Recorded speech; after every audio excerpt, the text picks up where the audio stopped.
안녕하세요. 혼자서 초등학교 다니는 딸 하나 키우고 있는 30대 후반 여자입니다. 제가 이혼하게 된 이야기를 하려고 이렇게 찾아왔어요. 원래는 결혼하고 나서도 아이 태어나기 전까지는 직장 생활을 하고 있었어요. 만삭의 몸으로도 계속 출근을 했었죠. 결혼하고 나니 남편이 다니던 회사 때려치고 아버님 돈으로 사업을 좀 해야겠다고 설레발을 치는 바람에 거의 3년 넘도록 남편이 벌어오는 수입이 없었거든요. 그래도 딱히 불만 가지려고 했던 적은 없어요. 애초에 맞벌이 생각하고 결혼했던 거고 반반 결혼하겠다 했는데도 전시댁에서 신혼집을 공동명의로 해줬거든요. 다만 제 출산일이 다가올 때쯤부터는 저도 걱정이 되었어요. 얼마 안 되는 제 월급, 생활비 쪼개가면서 어떻게 악착같이 모아놓은 돈이 있기는 했는데 그 돈으로 어떻게든 아끼고 버텨봐야 1년 겨우 넘길까 말까였거든요. 결혼 전에 시댁에서 집을 해주면서 제가 대신 결혼식 비용과 혼수를 다 하고도 제가 결혼 전에 모아놓은 돈 5천만 원이 비상금으로 있기는 있었어요. 처음부터 제가 반반 결혼하겠다고 했다 보니 남편도 그 돈의 존재를 알고 있었는데 그 돈은 미래에 태어날 우리 아이를 위해 쓰지 말고 아껴두자고 장기예금으로 묶어놓은 상황이었죠. 그래서 아무리 상황이 힘들어진다고 해도 그 돈을 쓰고 싶지는 않았어요. 그나마 다행이었던 건 전시아버지께서 이제 아이도 태어나서 아빠가 되는데 헛짓거리만 하고 다니는 아들 꼬락서니를 더 이상 두고 보지 못하겠다고 하신 덕분에 3년 가까이 돈 한 푼 벌지 못한 남편의 사업을 강제로 접게 만들어줬다는 거였어요. 남편이 먼저 다니던 회사가 평범한 중소기업이었고 거기서 쌓은 경력 가지고는 새로 직장 구하기도 힘든 상황이었어요. 아버님은 남편한테 정사업하고 싶으면 당신 사업이나 물려받으라며 남편을 데리고 가주셨죠. 사업이라고 해봤자 5명도 안 되는 영세하는 사업장이에요. 하지만 그래도 아들이라고 들어가자마자 고참 직원 대우해주고 월급도 후하게 쳐주셨어요.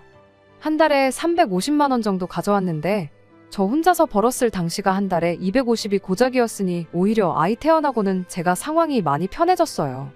하지만 월 수입이 거의 100만 원이 늘었는데도 넉넉하다는 생각이 전혀 들지 않았습니다.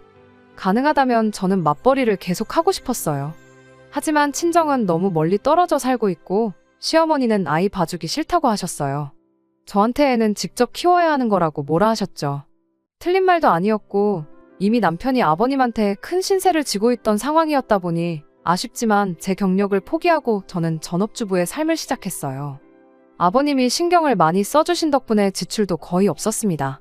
아버님이 개인카드를 남편한테 주셨는데 사적인 용도로 사용은 절대로 금지였지만 관리비나 생활비 같은 식비 외 필요한 것들에서 거의 다 쓸 수 있게 해주셨어요. 손주를 위해서 아버님이 큰 선심을 쓰셨던 거죠.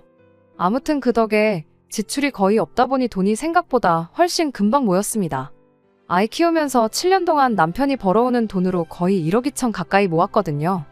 맞벌이 유지하면서 제가 같이 벌었다면 훨씬 더 많은 돈을 모았겠지만 아이 키우고 살림하고 그러느라 여유가 없었습니다.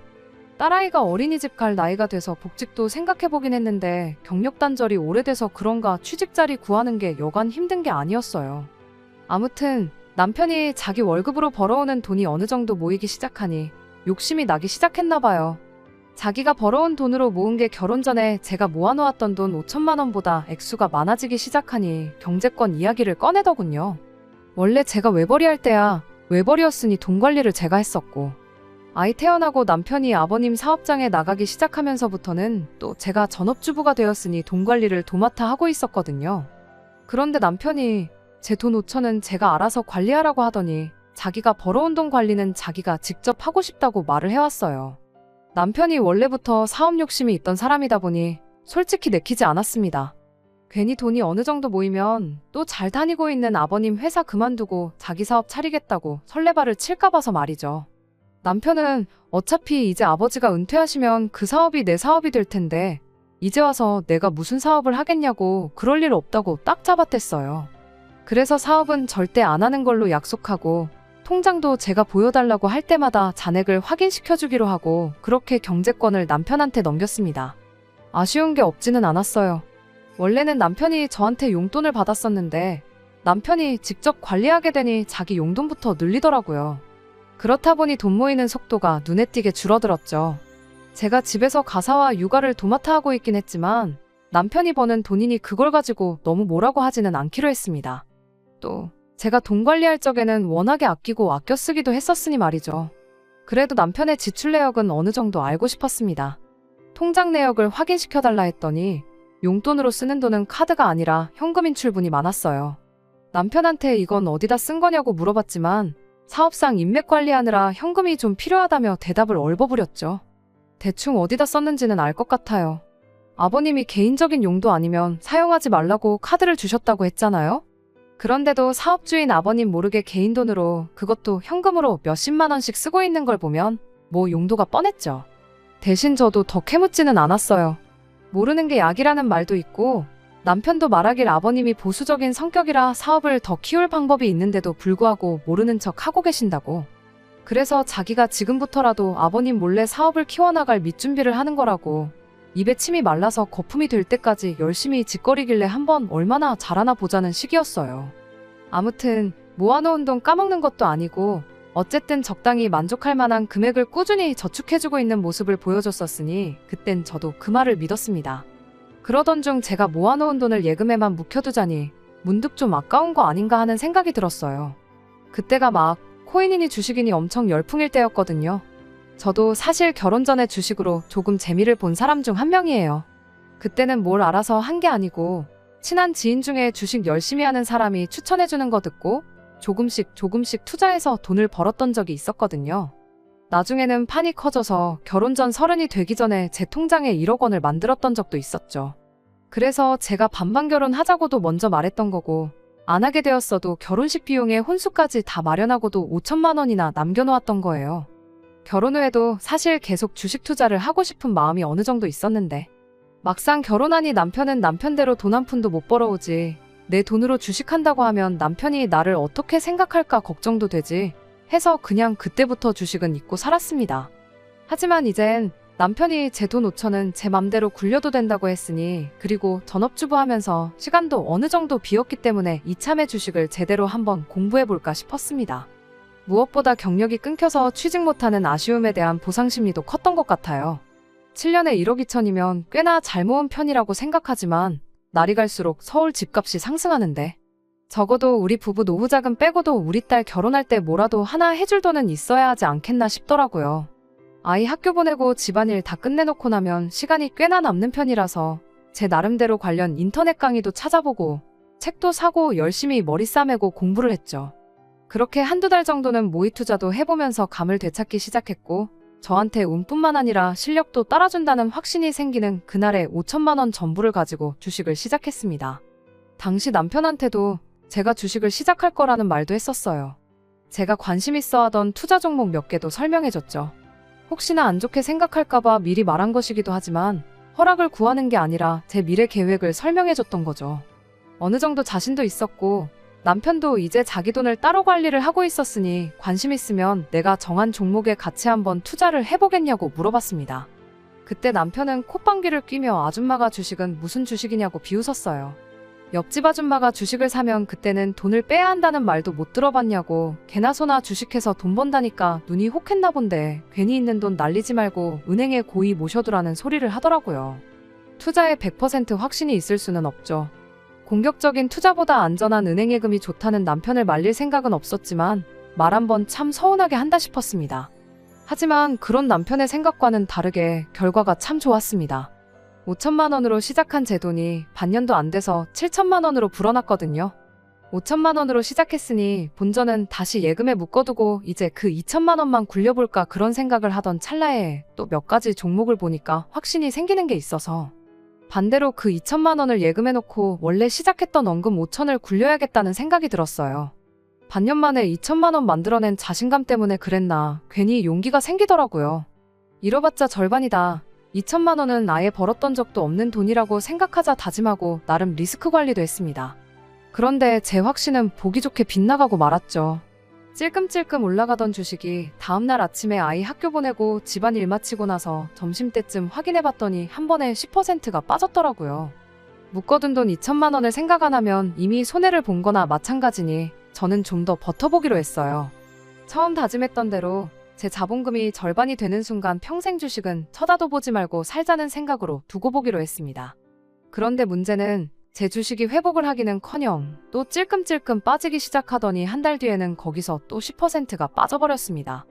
남편은 내 그럴 줄 알았다며 어떻게 소 뒷걸음질에 개구리 한 마리 잡은 걸 가지고 실력이라고 착각해서 있는 돈도 날려먹게 생겼다며 비아냥거렸죠. 그냥 1,000만 원 벌은 걸로도 잘한 거니까 이참에 큰 교훈 하나 얻었다 생각하고 털고 나오라고 끝까지 저를 놀리더라고요. 그때는 그냥 리스크고 뭐고 오기가 생겨서 빼기가 싫었어요. 내 돈 5천만 원 포기하는 한이 있더라도 끝까지 들고 가자는 생각이었죠. 그래서 은행에 예금해뒀던 그 2천만 원까지 꺼내서 소위들 말하는 물타기를 시작했죠. 남편은 끝까지 저를 두고 장난칠 생각밖에 없더라고요. 나중에 다 잃고 나서 나한테 돈 달라고 하지 말아라 하면서 말이죠. 하늘은 참 무심하게도 제 주식만 계속 내리는구나 싶었어요. 하지만 그때는 저도 제 눈이 틀리지 않았다는 걸 남편에게 증명해주고 싶어서 나중에는 남은 돈까지 탈탈 털어서 주식을 추매했습니다. 그날부터는 스트레스 때문에 일부러 주식 잔고는 확인도 안 했어요. 그냥 죽어라고 경제 관련 기사나 뉴스 찾아보고 다른 투자처를 찾는데 여념이 없었죠. 그러다가 얼마 지나지 않아서 시어머니가 아는 분들과 놀러 나갔다가 손목을 크게 다치시는 일이 있었어요. 큰 부상은 아니었지만 집안일을 할 수 있는 상황이 아니셔서 아침에 아이 학교 보내고 제 집안일 하고 나면 시댁으로 출근을 해야 했습니다. 시어머니 대신 집안일 도와드리고 식사 준비도 해놓고 해야 했으니까요. 말씀드렸다시피 당시 아버님께 큰 신세를 지고 있던 거나 다름이 없었기에 저는 이걸 시집살이라고 생각하지는 않았어요. 오히려 갚을 길이 없었는데 이렇게라도 도움을 드리니 다행이다 싶었죠. 대신 그렇게 아침에는 저희 집, 점심에는 시댁 가서 집안일이며 음식이며 해야 했다 보니 어머님 손목이 괜찮아질 때까지 주식은커녕 관련 뉴스 찾아볼 시간도 없었습니다. 그런데 시어머니 손목이 다 나음과 동시에 아주 대박이 터져버렸어요. 제가 투자하고 있던 회사에 엄청난 호재가 생기게 된 거예요. 일부러 꾹 참고 안 보고 있었는데 그 소식을 들으니 주식 잔고를 확인하지 않을 수가 없더라고요. 아니나 다를까 정말 대박이라는 말밖에 할 수가 없을 만큼의 수익이었습니다. 7천만 원을 있는 그대로 꼬라박은 제 주식이 거의 5배 가까이 불어나 3억이라는 거액이 되었거든요. 그때는 저도 더 욕심부리면 안 되겠다 싶어서 그냥 털고 나왔어요. 여담이긴 하지만 그때부터 계속 쥐고 있었다면 지금은 거의 7억 정도 되는 거액이라는 게 아쉽긴 하네요. 하지만 그때는 그게 최선의 선택이었으니 후회는 없어요. 이미 수익은 낼 만큼 냈으니까요. 정말 스스로도 대견스러우면서도 놀라웠죠. 저희가 7년 동안 끔찍하게 모아서 1억 2천을 모았는데 저는 거의 1년 조금 넘는 기간에 그 2배 이상을 만들어냈으니까요. 월급 200원짜리 받던 나도 이렇게 큰 돈을 벌 수 있었구나 하는 성취감도 들었고 아직 많이 모자라긴 하지만 이젠 이걸 자본 삼아 부동산 쪽으로 투자를 하면 적어도 우리 딸 하고 싶은 공부가 있으면 유학을 보내주던 아니면 결혼할 때 떡하니 집 한 채를 사주던 해줄 수 있는 건 다 해줄 수 있겠구나 싶었습니다. 그 와중에 남편은 그 큰 돈을 벌었다는데도 전혀 기뻐하는 반응을 보이지 않았습니다. 오히려 얼굴에 그늘이 가득했죠. 응당 기뻐해야 할 소식에 조금도 밝은 표정을 보이지 않는 남편을 보니 괜히 걱정이 되기 시작했어요. 혹시 직장에서 무슨 일이 있었나? 아버님 몰래 사업 키운다고 뒷공작하고 있던 게 잘 안 된 건가 싶어서 같은 회사에서 저만큼 남편과 시간을 오래 보내는 게 아버님이었기에 혹시나 싶어 시아버지께 전화를 해봤어요. 그런데 오히려 아버님은 저한테 묻고 싶었다고 하더라고요. 집에 무슨 일이라도 있냐며. 지난 몇 달 동안 남편이 회사에서 핸드폰만 쳐다보고 도무지 일에 집중 안 하고 생각이 딴 데가 있는 것 같다고요. 제가 손목 다친 어머님 대신 시댁 찾아와 일해주고 하는 걸 보면 저희 둘 사이에 무슨 문제는 없는 것 같아 보이는데 고민이 엄청 많아 보이고 직원들하고 말도 거의 안 섞는다더라고요. 처음엔 핸드폰만 보고 있길래 저랑 뭐 톡으로 싸우는 건가 싶으셨다네요. 그래서 그날 저녁에 남편한테 단도직입적으로 물어봤어요.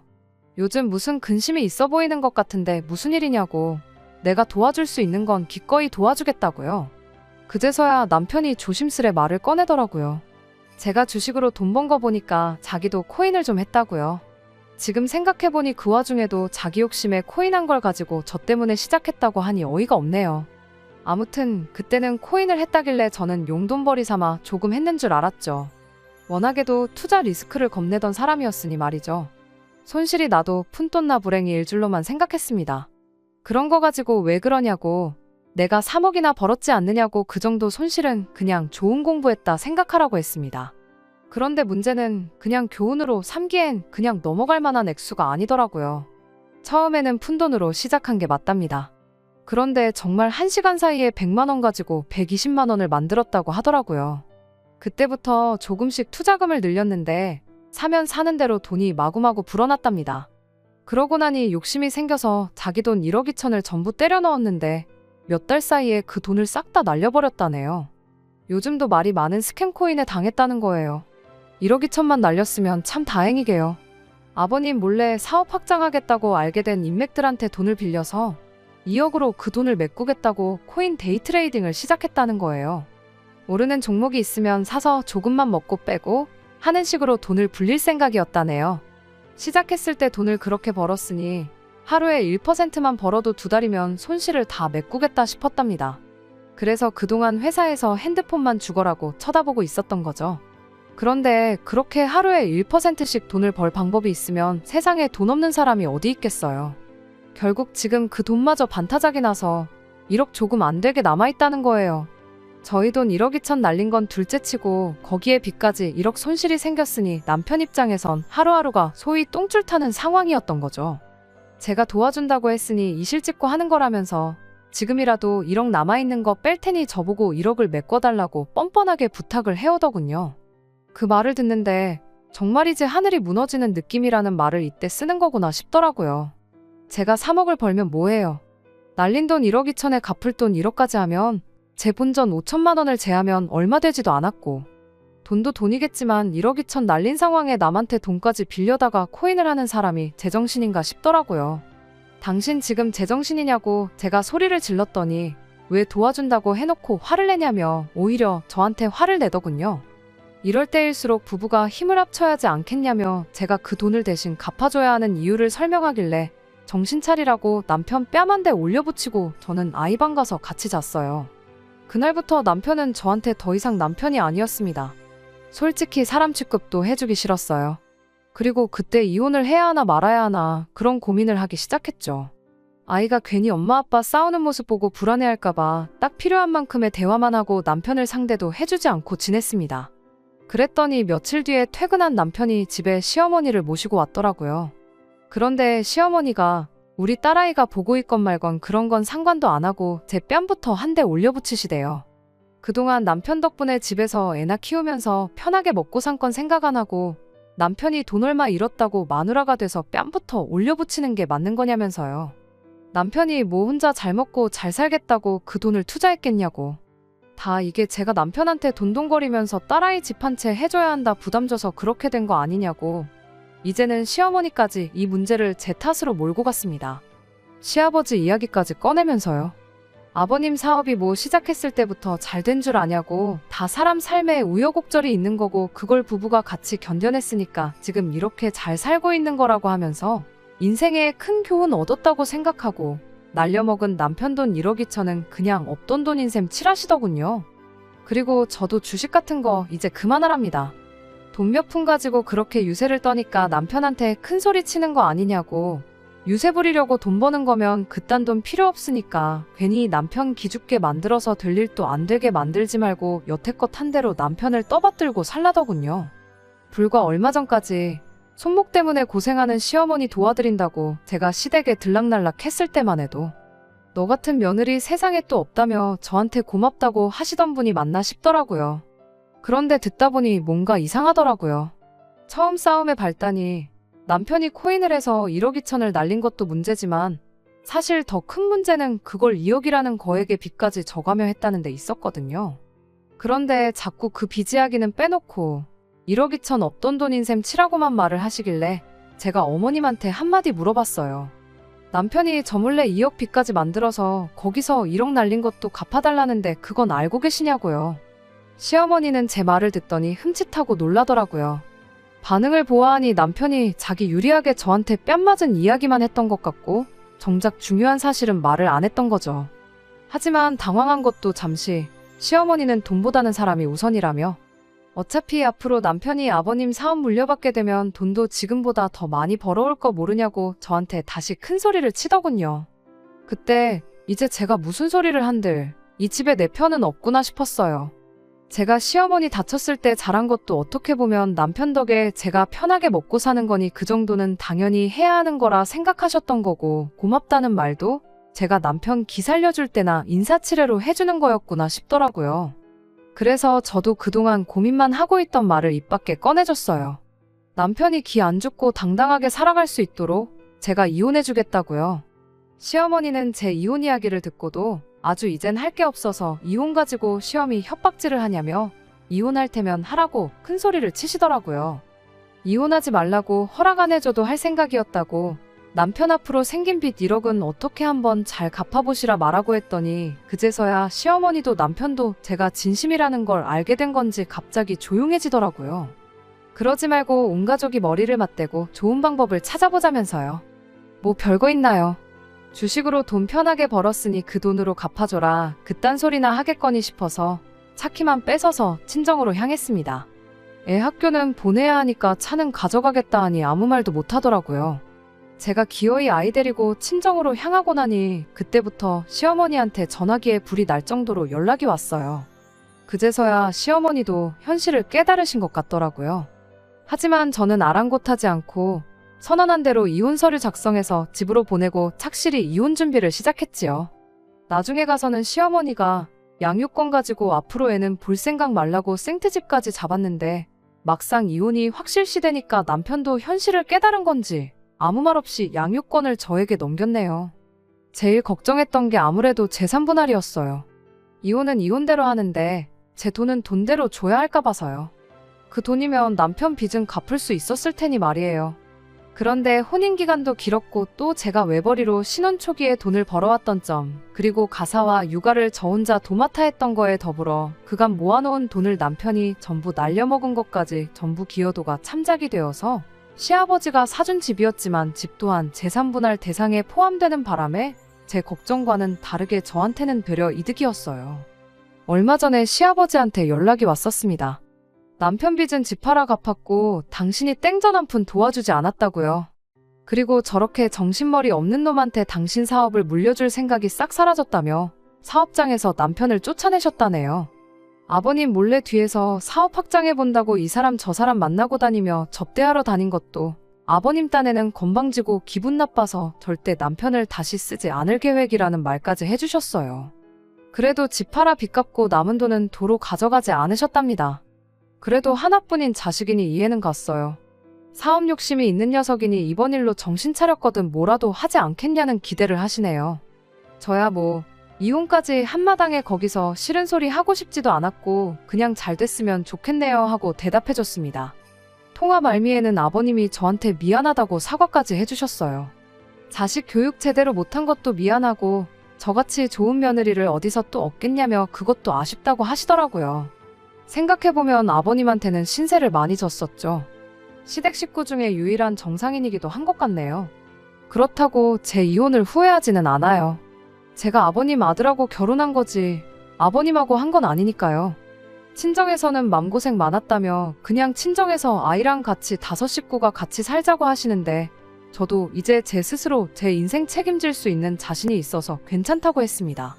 혼자 힘으로 아이 키우면서 사는 게 쉽지는 않겠지만 그래도 지금 제 수중에 있는 돈 다시 제대로 한번 굴려서 우리 딸 원하는 거 다 해줄 수 있는 그런 슈퍼맘이 돼보려고요. 끝까지 들어주셔서 감사합니다. 오늘의 사연은 여기까지입니다. 구독과 좋아요, 알람 설정 부탁드리고 더 좋은 사연으로 다시 찾아뵙겠습니다. 감사합니다.